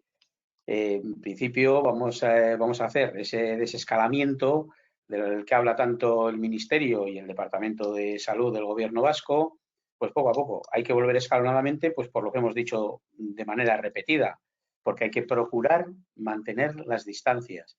Todavía el conocimiento del virus, como también decíamos antes, es escaso, es decir, nos falta conocimiento, sabemos cómo se transmite, pero no se sabe si sabemos todo sobre cómo se transmite. Parece que el confinamiento, es decir, el alejamiento interpersonal, es una medida útil y, por lo tanto, poco a poco es evidente que hay que ir volviendo a la normalidad, pero iremos poco a poco intentando que no haya un rebrote que podría ser fatal para nuestra sociedad, ¿no? Entonces, hay que ir. ¿Cuándo se podrá volver? Pues es que eso es muy difícil de decir. Habrá que ir desescalando de manera progresiva, viendo cómo esto influye en los nuevos contagios, en los nuevos casos, ir llegando cada vez más cerca a una situación de normalidad. Ayudará a lo que antes hablaba Aitor de estudios de seroprevalencia poblacional. Se supone que cuando todos seguro que no vamos a estar, pero cuando una parte muy importante de la población ha estado ya en contacto con el virus y ha hecho una defensa contra el virus, el contagio se enlentecerá mucho y eso permitirá tal. Pero todavía falta mucha información sobre cómo es esa inmunización, cuánto dura la inmunidad, la capacidad que tiene el virus para mutar o no mutar. Yo soy optimista, creo que volveremos a la normalidad de una manera más o menos ágil y más o menos rápida, pero evidentemente hay que hacerlo de una manera escalonada y hay que vigilar cada uno de esos pasos para que no se produzca un brote de nuevo. Sí, y además hay que tener en cuenta una cosa, que en función de los resultados que vayan dando estas fases pueden revertir, de tal manera que cuando hayamos avanzado en una fase, si no hacemos las cosas bien, es posible que tengamos que volver para atrás. Y volver para atrás puede ser tremendamente costoso. Por lo tanto, hay que animar a que en cada una de las fases seamos lo suficientemente cumplidores y cada uno de nosotros asumamos la responsabilidad que tenemos en todo ello para que efectivamente podamos pasar de una fase a otra de una forma adecuada y no tener que volver para atrás, que podría ser una de las cosas que menos nos gustaría a todos. ¿Mascarilla quirúrgica o FP2 KN95 en las empresas? Vamos a ver. Probablemente diríamos que en función del riesgo. Entonces, analice usted el riesgo y vamos a empezar a hablar desde el riesgo. Es decir, ¿qué riesgo hay? ¿No? Porque en las empresas, ¿usted con qué trabaja? Si usted usaba una FFP2 porque los riesgos ya los tenía, es decir, usted tiene una empresa en la que se generan humos, se generan partículas, se generan, etcétera, pues usted tendrá que seguir utilizando el equipo de protección individual si es que las medidas colectivas y las medidas organizacionales no han dado su fruto. Por lo tanto, sigue utilizando lo que utilizaba. ¿Usted trabaja con enfermos COVID? No. Entonces, quizá una FFP2 para esta cuestión pues no sea adecuada. Es decir, ¿qué riesgo tiene y qué medidas de prevención hay que poner? Entonces, yo aquí lo que diría es que precisamente las empresas en quien tienen que confiar es en el servicio de prevención que indicará en cada caso y en función del riesgo cuáles son las mejores medidas. Entonces, no es decir una cosa u otra. Y luego creo que Victoria nos puede hablar un poco de cuál es la función de cada una de estos equipos. Porque equipos de protección individual, como tales, solo son los FFP2. A partir de aquí, la mascarilla quirúrgica es un producto sanitario, no es un equipo de protección individual. Y no digamos ya las mascarillas higiénicas, que no son ni una cosa ni la otra. Es decir, simplemente son elementos de barrera que uno puede poner para, hipotéticamente, si toso, pues bueno, pues que mis gotículas vayan menos lejos, pero poco más. Entonces, claro, lo que hay que hacer es una evaluación del riesgo y el riesgo requiere medidas específicas en relación a ese riesgo. Si en mi empresa no hay riesgo de COVID, FFP2 para COVID no serán necesarias. Si en mi empresa hay riesgo para COVID y hay esto, tendré que poner quizá esos medios. La mascarilla quirúrgica en principio servirá para que si yo estoy enfermo no contagie a otros. Que esto luego sea una medida de salud pública que se establezca para toda la población y que todos debamos de llevarlas, pues las llevaremos, pero no será por una medida empresarial, no será por una medida laboral, no será por una medida de prevención de riesgos laborales, sino que será una medida de salud pública en la que evidentemente cumpliremos como ciudadanos ahí donde estemos, en la empresa o fuera de ella. No sé si tenéis más cosas. Me has contestado a la siguiente pregunta, Aitor, que te iba a decir. Dice, oye, habrá que combinar lo que dice la salud pública fuera, ¿no? De usar mascarilla o no, con la que luego haya que hacer en la empresa. Ya me lo has contestado. Victoria, creo que te han referenciado, estás ahí callada. No sé si te escucharemos bien. No sé Si hablas muy alto. No sé si se me escucha porque he intentado intervenir 2 veces y no me habéis hecho caso, con lo cual creo que no se me escucha. No sé si no te hemos oído o no queríamos oír. No, no lo hemos oído. Nada, saludaros a todos, encantada de participar. Y poco que añadir a lo que ha comentado Aitor. Efectivamente hay que diferenciar los equipos de protección individual que pues, protegen a las personas trabajadoras de los riesgos previa evaluación por el servicio de prevención, de lo que pueden ser mascarillas quirúrgicas, que es un producto sanitario para utilizar para no contagiar. Entonces, pues tendrán que convivir, si llega el caso, ambos, si es que se impone la mascarilla quirúrgica como obligatoria en determinadas situaciones, pero bueno, de cara a las empresas, pues yo creo que lo importante es valorar los riesgos que tenemos y en función de eso, una medida preventiva que no es la primera, pues como bien sabemos, sería el EPI, y es el EPI adecuado al riesgo que tenemos. He intentado antes intervenir un momento para hablar de que cuando preguntáis la desescalada no es más que al final, o sea, paulatina, ¿no? Volver todos de golpe o no es más que una medida organizativa al final. Es decir, habrá que volver, habrá alguno que a lo mejor puede volver todos de golpe porque realmente no tiene problemas ni de distancias en el diseño de sus puestos, pues no hay ninguna dificultad para que vuelva todo el mundo, y otros que tendrán que hacer medidas, retornos paulatinos, pero no solamente en cuanto a la vuelta al trabajo presencial, sino en cuanto al acceso a los centros de trabajo con turnos o escalonadamente, de manera que no confluya mucha gente. O sea, yo creo que eso al final son medidas organizativas que cada empresa tiene que diseñar en función de su situación. Y nada. Y yo solo quería matizar que lo que se ha propuesto además, yo creo que era hasta final de junio, seguir de manera todo lo que se pueda el trabajo el trabajo a distancia, ¿vale? Todo lo que sea que se pueda hacer a distancia habría que tratarlo de mantener, ¿no? Eso es un poco lo que se ha recomendado, ¿no? Para tratar de evitar, ¿no? Pero es que eso no es más que al final aplicar los principios de la acción preventiva. Elimina el riesgo en origen. No, vaya. O sea, si tú puedes no ir, pues, y puedes ejecutar tu tarea sin ningún problema, pues no vayas. Claro, habrá casos en los que eso es imposible y entonces es cuando tendrás que pensar qué medidas preventivas, puesto que no has podido eliminar el riesgo, lo voy a reducir. Entonces, bueno, pues ¿cómo? Entonces aquí entramos en nuestro plan de contingencia con todas las medidas organizativas, las protecciones colectivas, tal, hasta llegar al EPI si no hay más remedio. Pero evidentemente, si tú puedes evitar el riesgo, evítalo. Ahora nos vamos a dos preguntas, ya que te oímos, Victoria, que igual te las hago ya a ti aprovechando, ¿vale? Número de horas recomendado para el uso de una FFP2, ¿vale? Y la otra que te hago es ya el otro extremo. Si en relación a un personal que atiende al público detrás de un mostrador, estas personas disponen de máscaras faciales de polietileno transparente y en el mostrador hay mamparas de policarbonato. Dice, ¿es indispensable usar mascarilla o se puede prescindir de ella? Bueno, respecto a la utilización de las FFP2, ¿en qué condiciones? Bueno, aquí lo que siempre decimos es que lo que hay que hacer es ver qué recomienda el fabricante.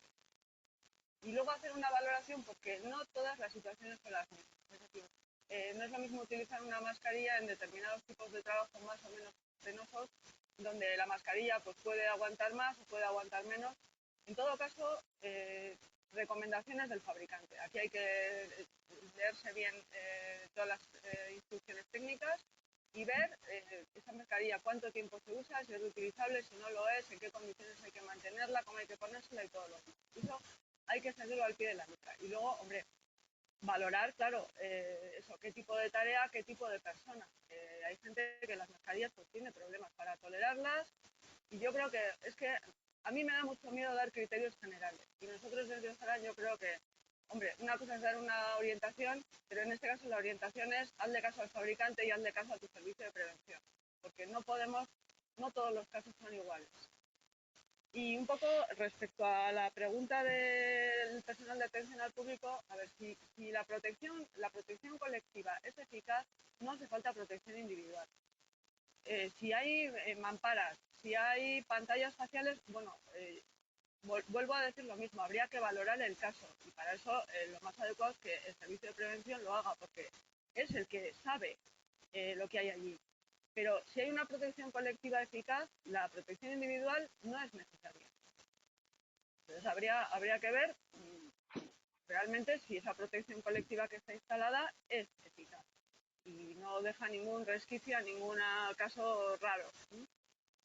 Yo en principio creo que, como he dicho antes, los principios de la acción preventiva. O sea, aquí hay que ir secuenciando. Primero la organización, luego la protección colectiva y cuando ya esas medidas no se ve que son posibles de aplicar, entonces vamos a la protección individual. Y Luego, sí, luego, Victoria, estarás también conmigo en que una pantalla facial, en principio, es una protección ocular, no es una protección respiratoria, por ejemplo. Entonces, utilizar, como se suele ver, a personas que dicen, bueno, yo me he colocado la pantalla facial y ya con esto estoy protegido y van por la calle incluso con ella, ¿no? Realmente lo único que está protegiendo con esto es las salpicaduras a los ojos. De tal manera que, bueno, que aunque a algunas personas les ha parecido una idea estupenda que con sus impresoras 3D se pueden hacer este tipo de cosas, luego no quiere decir que la utilización que de esto se haga es la adecuada. Por eso estoy con Victoria, ¿no?, en lo que dice, ¿no? Es decir, valorad el riesgo, valorad la eficacia de las medidas colectivas, primero organizacionales y luego colectivas, y finalmente, si nada de esto es eficaz, hablaremos de las medidas individuales, pero de las adecuadas. Otra pregunta, ¿se puede hacer formaciones presenciales del COVID en las empresas? Bueno, no sé si esto me toca a mí, pero vamos, ahora mismo la formación presencial está prohibida, no se puede hacer. ¿Se puede hacer formación presencial? Ahora con este, digamos, grado de desescalada que vamos poco a poco, pues cada vez nos juntamos más, cada vez estamos más juntos. Hombre, si es una formación que no se puede hacer de otra manera y que mantiene las medidas de seguridad, es decir, el distanciamiento y tal, pues yo creo que podría valorarse. Que, digamos, eso sería una reunión. Y ahora mismo estamos haciendo reuniones más o menos habitualmente, siempre y cuando se puedan mantener las medidas de seguridad. Una formación más al estilo formación, es decir, reunir en un aula a 40 tíos para que yo les dé una charleta, pues eso ahora mismo no se puede hacer. Si todo el personal utiliza mascarillas quirúrgicas, ¿se puede romper en algunos casos la regla de los 2 metros? No. Bueno, yo creo que eso yo ya lo he dicho unas cuantas veces. Y es otra de las cosas que quería decir al hilo de lo que dice Naitor, de lo que dice Victoria. Al final, este tipo de medidas de protección individual, en muchas ocasiones ni siquiera medidas de protección individual, más o menos, más que nada, no deben impedir de ninguna manera las medidas colectivas. Es decir, ahora mismo el distanciamiento es lo fundamental y no puede ser que porque tengo una mascarilla quirúrgica yo pueda evitar ese distanciamiento. Si soy una persona de ayuda a domicilio y me tengo que acercar a la persona a la que ayudo para levantarle, pues tendré que romper el distanciamiento y tendré que valorar qué tipo de protección podría usar. Una mascarilla quirúrgica sirve mucho más para protegerme de cuando yo soy contagiante, es decir, si el señor tiene tos, le pondré al señor la mascarilla, que para protegerme yo, y por lo tanto crea una sensación de falsa seguridad, además de que si yo tengo una mascarilla quirúrgica puesta 8 horas, mi impresión es que eso va a proteger muy poco, no porque, bueno, primero porque no recomiendan más de 4 horas, pero segundo porque además ya la habré tocado. Es que un cirujano se pone una mascarilla quirúrgica y hasta que no acaba la operación, que se la quita, pero si yo estoy 8 horas en un torno, tocaré la mascarilla quirúrgica, me la tocará hasta el compañero. Entonces, es decir, este tipo de mascarillas no deben impedir el distanciamiento, siempre que el distanciamiento es la medida fundamental. ¿Y si no hay distanciamiento? Si no hay distanciamiento, lo que he dicho antes, hay que organizar las tareas para que ese distanciamiento exista. Eso es lo que hay que hacer. Si yo tengo una empresa donde todos estamos muy juntos, no podré trabajar. Punto, terminado. Esa es la recomendación. Otra cosa es que hay algunas tareas, como os digo, el del médico de urgencias, ese tiene que seguir trabajando y tendrá que seguir trabajando sin distanciamiento. Pero si yo tengo una empresa de laminación, donde todo el mundo está muy junto, la empresa de laminación creo que no está muy junto, pero vamos, que todo el mundo está muy junto, pues no podré volver a trabajar. Organice usted y diseñe usted los puestos para que esa distancia se cumpla. Si no la puede cumplir, no puede trabajar. Otra cosa, y lo decía también antes, es que de manera excepcional quede algún resto de tarea donde no haya más remedio. No es lo mismo, digo porque Lourdes suele poner el ejemplo, no es lo mismo que yo vaya y le dé a alguien algo y me vuelva a ir que esté 4 horas pegado a él. Por lo tanto, hay que diseñar los puestos para mantener esa distancia. Eso es la recomendación, eso es la norma. Yo puedo tener una empresa donde el 80% de los trabajadores están a menos de 1,5 metros. Pues usted no puede trabajar.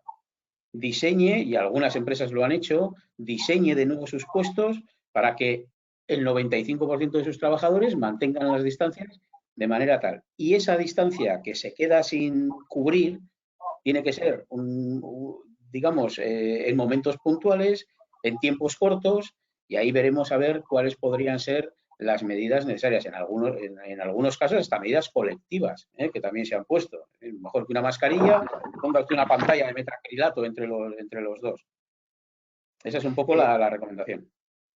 Hay una cosa, contacto estrecho en el protocolo de sanidad se define como a menos de 2 metros y más de 15 minutos seguidos, ¿no? Y sin embargo, en el personal sanitario, si se usa EPI, pasa a ser un contacto casual. ¿No Claro, es un poco incoherente? No hay incoherencia alguna, no, porque lo que se está diciendo es que el contacto estrecho, si yo estoy a menos de 2 metros durante 15 minutos contigo, es porque no he usado nada. Ahí es donde se me considera contacto estrecho. Si yo, por mi trabajo, debo de usar un equipo de protección individual, como puede ser en el personal sanitario, el hecho de que lleve los equipos se supone que son aquellos los que me van a proteger a mí porque no hay otra forma posible de hacerlo. Por lo tanto, si yo voy sin nada y soy personal sanitario, también seré un contacto estrecho de la misma manera que el resto de la población. Vale, no, o sea que sería al revés, es decir, que si los menos de 2 metros y 15 minutos, sea el ambiente que sea, y estoy utilizando el EPI adecuado, se pasaría a ser casual. No, porque no está indicado que yo cambie las medidas organizativas y las medidas colectivas por una medida individual. Es decir, yo solo podré o tendré que trabajar en unas condiciones que no serían las de mantener ni las medidas organizativas ni las colectivas de distancia, etcétera, si el trabajo no se puede hacer de ninguna otra de las maneras. ¿Cuál es el trabajo sanitario? Un trabajador sanitario no puede atender a un enfermo si le tiene que curar o se le tiene que hacer algo. Pero, desde luego, tengo muy claro que eso sí se puede hacer en otro tipo de empresas donde no es necesario estar con una persona enferma. Por lo tanto, no es en absoluto lo mismo.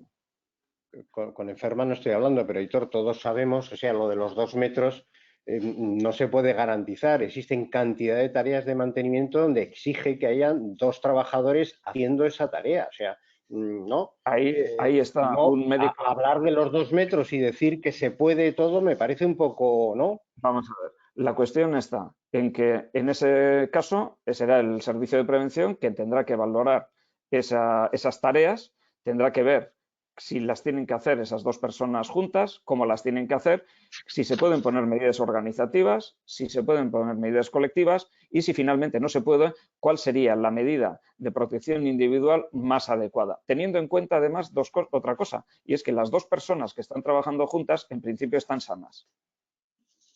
Vale. Dos cosas más. Una, ¿existe alguna instrucción concreta de cómo debe realizarse una limpieza y desinfección? Se habla mucho de la recomendación de limpieza, desinfectar, de no sé qué, pero ¿existe alguna instrucción concreta? Existen documentos del Ministerio de Sanidad que hablan precisamente de todo ello. Entonces, tenemos 4 al menos que yo puedo deciros ahora, que son el documento de medidas higiénicas para la prevención de los contagios del COVID-19, el procedimiento de limpieza viaria, el listado de productos virucidas autorizados en España y una nota sobre el uso de productos virucidas. Creo que hay información bastante amplia de cómo se debe de actuar. Bueno, ahí hablan de los productos, hablan de cosas, no están hablando de, y también cómo de realmente se debe hacer. La instrucción de la limpieza no parece que está. Y a ver, otra cosa más, los vulnerables. ¿Entienden algunas personas si los vulnerables tienen que estar, los trabajadores especialmente sensibles tendrían que estar ya de baja hasta que acabe el estado de alarma? No necesariamente. No necesariamente, porque en principio la vulnerabilidad es la enfermedad que uno tiene y otra cosa es el concepto de especial sensibilidad. Una persona, por ser vulnerable, no es automáticamente especialmente sensible. El concepto de vulnerabilidad remite a lo que es la enfermedad o una condición personal cualquiera que uno puede tener que le hace efectivamente, como la propia palabra dice, ¿no? Vulnerable, más fácilmente afectado o mayormente afectado por una determinada condición de salud. Pero otra cosa es la especial sensibilidad, y la especial sensibilidad es un concepto legal que viene derivado de la Ley de Prevención de Riesgos Laborales, en la que se indica que el empresario deberá de proteger a determinadas personas en función de los riesgos. Es decir, yo puedo tener una determinada condición de salud y solo seré especialmente sensible si los riesgos del trabajo aumentan de forma significativa mi riesgo de sufrir por esos riesgos que están en el trabajo. En ese momento, sí, el empresario tiene que empezar a tomar una serie de medidas que son, primero, la adaptación del puesto. Si esta no es posible, será el cambio de puesto de trabajo. Y si nada de esto es posible, podré ser mandado de baja, en este caso, como otra de las posibles medidas a tomar en función de esa especial sensibilidad que viene directamente ligada al riesgo laboral.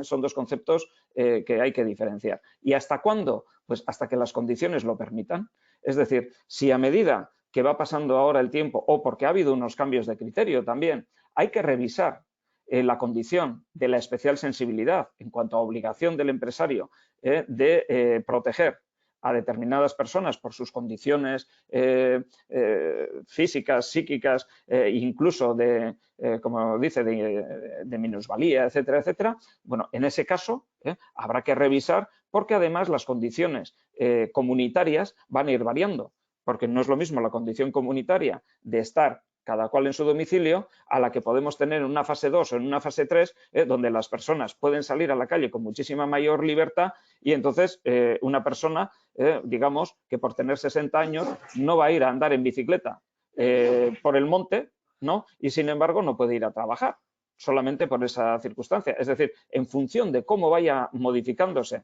la situación, cuál es el riesgo comunitario, puede ser que personas que en un momento determinado estaban en un nivel de riesgo puedan modificarse y haya que revisar también la condición de especial sensibilidad. O sea, cualquier caso, en cuanto pueda cambiar cualquiera de las condiciones, tanto de configuración del puesto de trabajo, sus tareas, las características de las personas, los criterios de evaluación, ¿no? O el estado de alarma en el que vayamos evolucionando. Efectivamente, lo has explicado muchísimo mejor que yo. No, hombre, pues es fácil ya rematar sobre algo. Victoria, ¿algún comentario? Que te veo con ganas.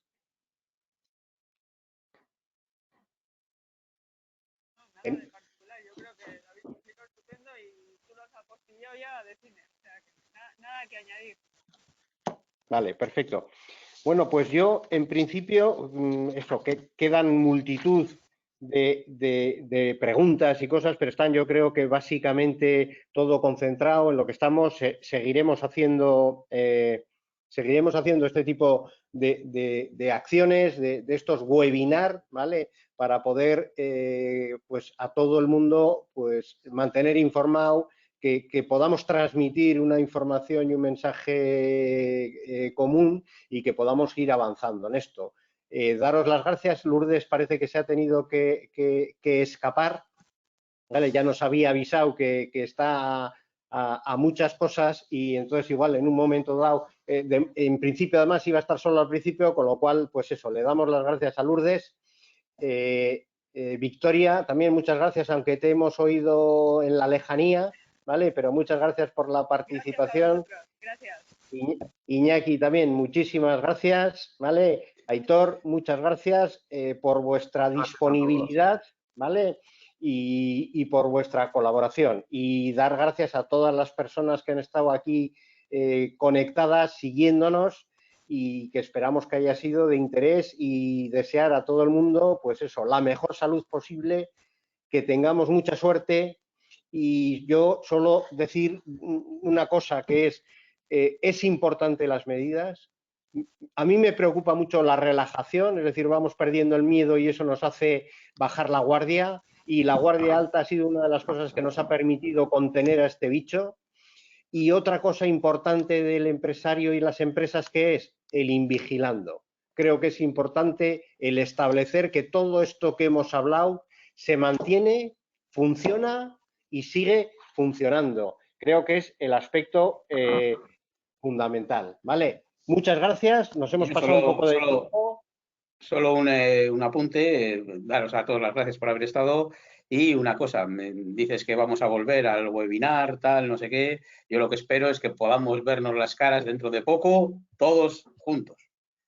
Muchas gracias. Sí, desde luego sería bastante más agradable poder estar compartiendo mesa a menos de 2 metros, ¿vale? Y eso, aunque sea lavándonos las manos, lavándonos las manos y con hidrogel, pero compartir eso y poder ver a todas estas personas que han estado conectadas. Y insisto, muchas gracias. A Lourdes desearle mejor suerte que la que hasta ahora, o que las cosas le han tocado lidiar, ¿vale? Seguro que todo lo que le va a tocar a partir de ahora va a ser mucho más fácil a todos, ¿vale? Y de verdad, suerte, y vamos a seguir y nos vamos a normalizar, ¿vale? Muchas gracias. Muchísimas gracias.